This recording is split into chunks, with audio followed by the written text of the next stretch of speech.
So I'm going to prepare stuffing for a turkey and actually stuff the turkey.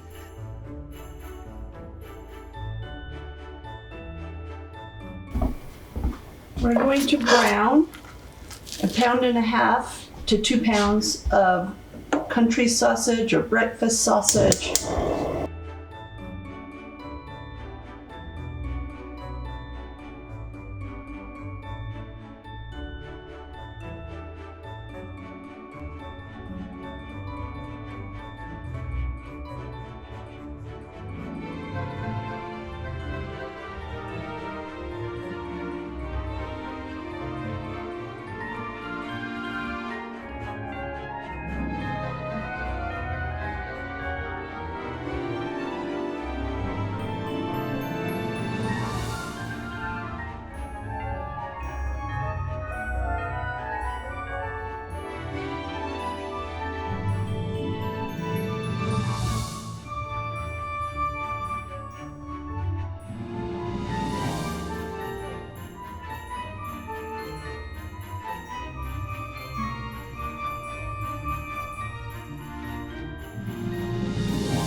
So you want to prep things because in a minute you're going to be handling raw bird. So I'm going to open up my different spices that I'm going to use. I'm going to use just sage and sea salt. We're going to use string and these little needles that you buy at the grocery store to do turkey. I hand wash mine afterwards. They've lasted a long time. They're fairly cheap though, so if you don't want to do that, but hey, a penny saved is a penny earned, so why not just reuse it? Hand washing is not hard at all. And you might want to count how many you have, and that way you know how many you've used, and that way you know how many to pull out of the bird. That way you don't have any left in there. So it looks like I have 16. And I don't always use all of them. So, okay, you want to get a big container. I'm going to use my Crock-Pot. And you want to buy bread a little bit ahead of time. That way it gets a little bit stale, or it's a really good idea to get day-old bread from the grocery store and use that, because sometimes that's cheaper. Usually that's cheaper. But if not, buy it a couple days ahead of time. I just bought mine at Costco. And while it was fresh, I couldn't help but have a little bite. So we are just going to break this into pieces. You can do this with sandwich bread from the store, French bread, any kind of bread. So we're going to do 2 loaves of bread. Just in general, I like to wear gloves, but especially if I'm going to handle raw meat, I really like to wear gloves. If you do wear gloves, make sure that you change them out after you've done something that is dirty. So don't go straight from wearing gloves, fixing the turkey, to cutting a salad. You have to either take your gloves off and wash your hands or put on a new pair of gloves. I do want to let you know that if you go online, you will see that there's warnings that it could have juices left in the stuffing that are not fully cooked. So you definitely want to take the temperature of the stuffing besides the bird, just to make sure that it is the correct temperature. So now to this, we are going to add, by the way, as we're mixing this around, if you see bigger chunks, feel free to tear them up. So 1 cup of celery, 1 medium onion. I'm gonna mix that around a little bit. Our bowl is very full. My mom has a huge Tupperware bowl that is so much better for this. I have to kind of make makeshift things or make it into things sometimes. Now we're going to do the sage. And my grandma would always say that the sage makes it or breaks it. If you add too much, it ruins it. So we're going to shake some on, and we will know by the smell. So we will have to see what we think.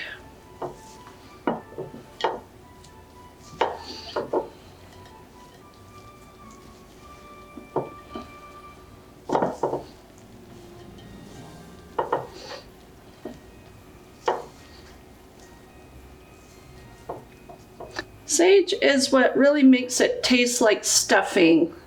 And so much so, even if you put sage in other things, it will give people an idea of Thanksgiving. I am going to add a little bit of salt.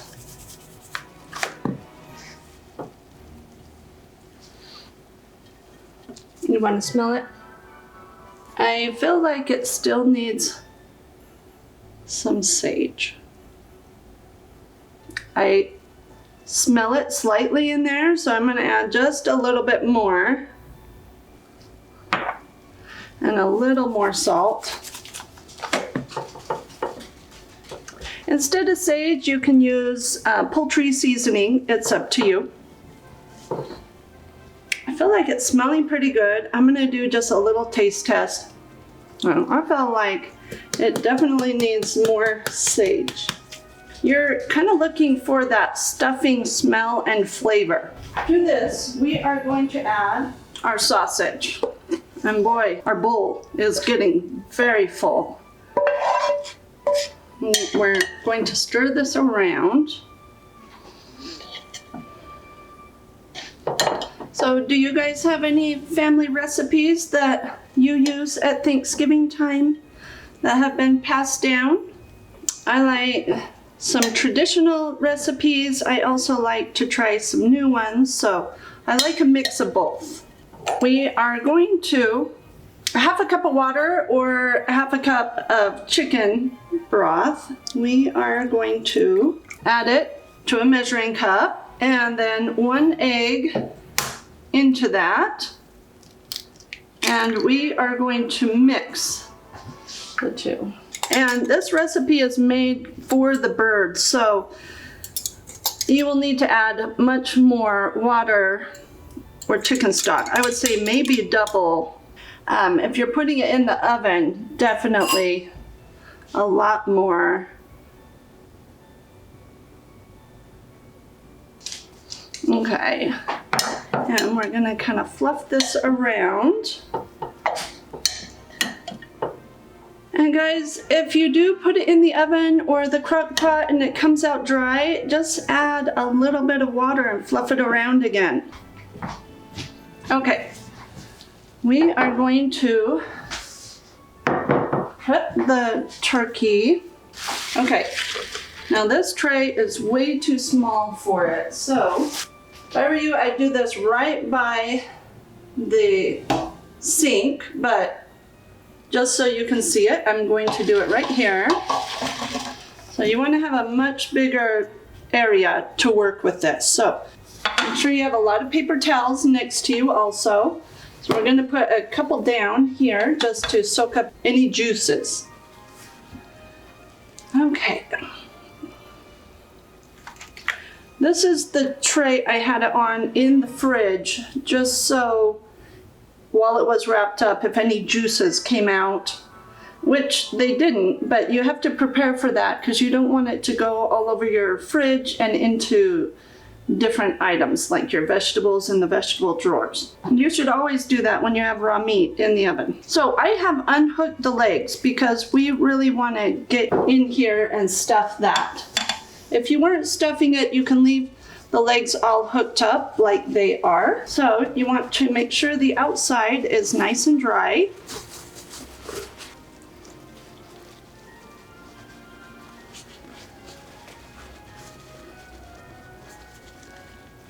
Okay, I'm gonna leave that just for a minute in there while we go back to the main area that we're going to put the stuffing. But the whole thing needs to be dried, whether you're doing the stuffing or not. So I like to let the paper towels do their work. I just stuff them in there, let it sit while it absorbs. So you want to kind of rub the turkey, see if there's any little bits of feather left. You'll feel kind of a hard little lump, which on this one I don't really feel anything. Now normally you would just put this in the sink or have this sack in the sink, and that way you would just collect it, bag it all up, but we're just going to have it right here. And I've really tried to drain it. You rinse it really well and then let it drain, holding it in different angles. If not, you will just have paper towel after paper towel sopping wet. Helps it to cook more evenly when you dry it. So we want to have softened butter. You're going to butter the cavern here. So we are going to put it in this main area, but we are also going to put it in the neck area. In the end, I butter the whole thing. That's the only seasoning we put on it, and flip it over to cook it, which my mom told me that the darker meats go down to help to keep the breast meat moister, because brown meat is more moist than the white meat. So you could use a spoon, or I like to just use my hand and get it in there. And obviously all of this is not going to fit in there. So just know that ahead of time, even if you have a really big bird. I will add more chicken broth to this and just cook it in the slow cooker that I mixed it in. Okay, and then kind of pull back this little tail area and get some in there. Make sure you kind of lift upwards. You don't want to pack it super hard, but you don't want to have it so loose that as soon as it starts to cook, it just is pretty much nothing in there. And remember, we're going to take the temperature, and you want to get it into the middle area of that, because that will be the last to cook, the middle area of the stuffing.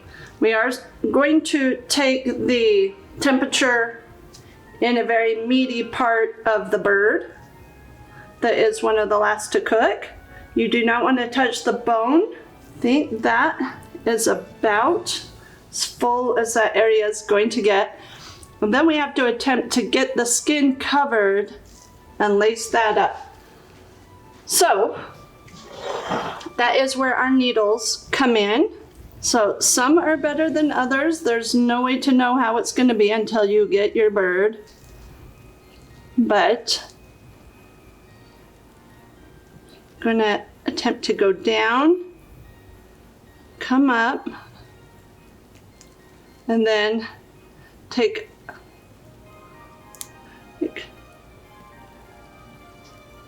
careful not to poke yourself. And admittedly, I do poke myself.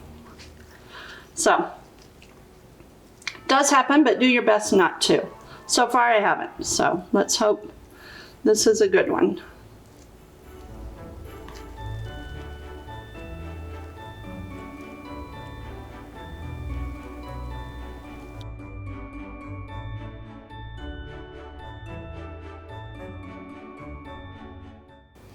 So we're just trying to go through the skin. Try not to go through the actual meat.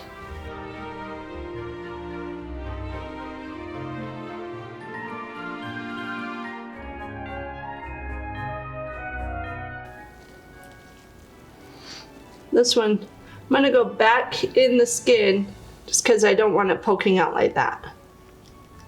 There we go. We are going to act like we're lacing up a shoelace. Hopefully you can see this. Okay, so we're going to pull that tight. Then, okay.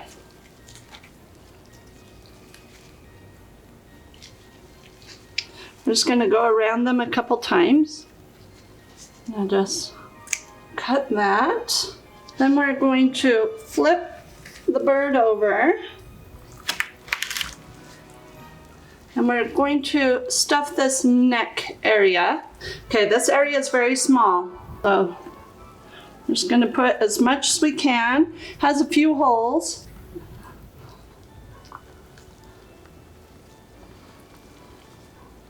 So that might be about as much as we can get in there.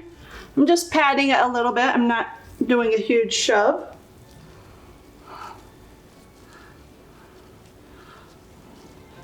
Okay, maybe that's about it. Okay, so this we're not going to use the string. We are just going to kind of stitch this in place. And just remember, be careful not to get yourself with the needles. If you do, I would definitely treat it with some antibiotic wash, some Neosporin. So you don't want those turkey bacteria getting in the wound. Skin shrinks as it cooks, so this will want to pull back. So I'm attempting to do this to hold it in place. We are ready to put it in our oven. So, in the oven is just fine if you have that, but we have this little contraption. Okay, and we definitely want a roasting rack, so make sure that you have that. If you don't, you should buy it. I'm gonna put it in the way, I'm not gonna cook it, this way, just so I can butter it.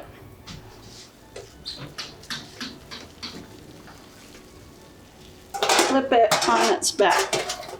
We're gonna put the lid on. We are going to turn it to 350. Then about 2 to 3 hours, we'll take its temperature. This should be done in about 5 hours. Now we're just gonna get the rest in the crock pot. We're going to add about a half a cup more chicken stock. I'm gonna make sure it's not too soggy.